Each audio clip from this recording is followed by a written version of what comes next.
দেখুন, একটা সংস্কৃতিগত পার্থক্য প্রশাসনের দিক থেকে আমি বলবো শুরু হয়েছে, এবং আজকের দিনের এই যে পুলিশের যে বার্তা, সেটা শুধু আলাদাভাবে তো দেখলে হবে না। যদি এটা শুধু আলাদা পুলিশের জন্য বার্তা হতো এবং অন্যান্য গত 9 দিনে অন্য কোনো সেক্টরের দিকে বার্তা না থাকতো, তাহলে এটা অন্য মানে দাঁড়াতো। কিন্তু দেখা যাচ্ছে একটা সার্বিক যে সাংস্কৃতিক প্রশাসনের পরিমণ্ডল বদল করার প্রচেষ্টা হচ্ছে, এবং সেখানে তার একটা অংশ হিসাবে পুলিশ প্রশাসনকেও বলিষ্ঠ করা হচ্ছে।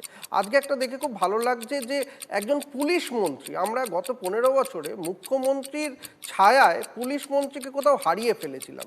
এইটা আজকে দেখতে ভালো লাগছে যে একজন পুলিশ মন্ত্রী হিসাবে তার যে দায়িত্ব, তার যে কর্তব্য, সেটা তিনি জাহির করছেন মুখ্যমন্ত্রী শ্রী শুভেন্দু অধিকারী।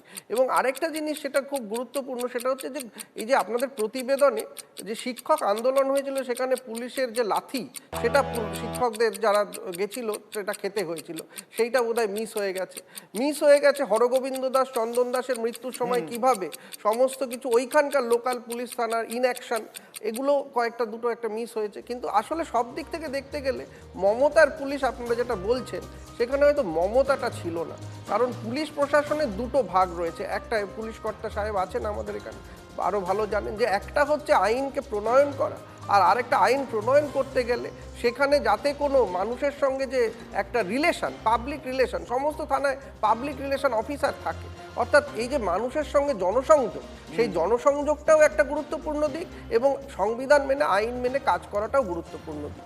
এই দুটো একসাথে যাতে আগামী দিনে আমরা দেখতে পারি, তার একটা আমার মনে হয় ইঙ্গিত আজকের যে বার্তা, সেই সবল বার্তার মধ্য দিয়ে মুখ্যমন্ত্রী দেখিয়েছেন।